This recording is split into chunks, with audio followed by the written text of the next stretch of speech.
Welcome to Nasdaq Trade Talks. I'm your host, Jill Malandrino, Global Markets Reporter at Nasdaq. We're coming to you live from the market site in Times Square for Blockchain Week in New York City. Joining me for this segment, we have Diego Gutierrez Zaldivar, and we're going to be talking about from Bitcoin to the future of financial systems. It's great to have you with us. And there's some challenges in blockchain technology. It's sort of what we're working through and talking about this week for Blockchain Week. Yes, absolutely.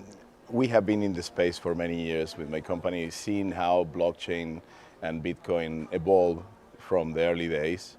And we see that the main challenges now had to do mostly with adoption, how we take these technologies to the companies, to the industries, and to the people who can profit from using these decentralized technologies. And in the way when that adoption triggers, because still is a niche ecosystem, we will have the problem of how to create scalability that is sustainable. How to grow but make a sustainable ecosystem. Right.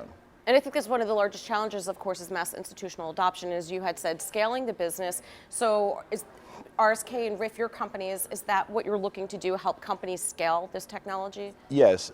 What we are building is the protocols, the infrastructure level, to enable financial applications that can scale to billions of users, like, in an efficient, cost-efficient way. Right. So it's multiple layers. Our vision is that Bitcoin trigger a new internet that is the internet of value. And internet, by definition, is a network of networks. So Bitcoin is one network with very specific use cases, kind of a digital gold. With RSK, what we brought is agreements, that settlement of agreements, what is known as smart contracts, secured by the same infrastructure as Bitcoin. So we are the safest smart contract platform. And on top of that, RIF is bringing scalability. So it's creating, because blockchains don't scale well by nature. So you need other technologies that are more scalable, that use the blockchain security to secure agreements. Right, and even more so than the technology, financial inclusion and reputational systems, that's what's really key. Because if you don't have that, then it doesn't mean anything. That's correct. The cost of engaging with somebody that you don't know in a commercial or financial transaction is very high. Yep. And the traditional financial systems use collaterals and different models that are suitable for half of the population, more wealthy population, but half of the population has no collateral to put in. So how we tackle that part of the population that have been unserved until now.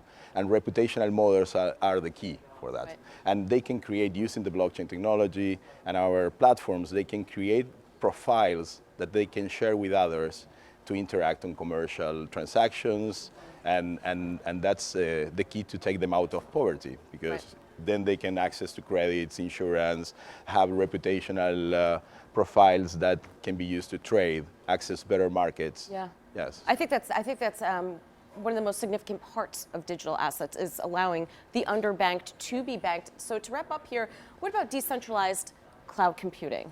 Well, if you think in this context, transferring value is the first thing you need, but you need a place where people can save the data, sensitive data of the reputation, and you cannot do that on the blockchain, because you cannot have right to oblivion or certain things that are key for protecting the privacy of people. So what we are building is the equivalent of an Amazon cloud or any other cloud system that is secure in this decentralized network. So you have cloud computing, but secure by a decentralized network. So then you have the full suite of services to create a full financial service system on top of it. All right, Diego, thank you so much for joining us at MarketSite. Thank you for inviting me. And thanks for joining us on Trade Talks. I'm Jill Malandrino, Global Markets Reporter at Nasdaq.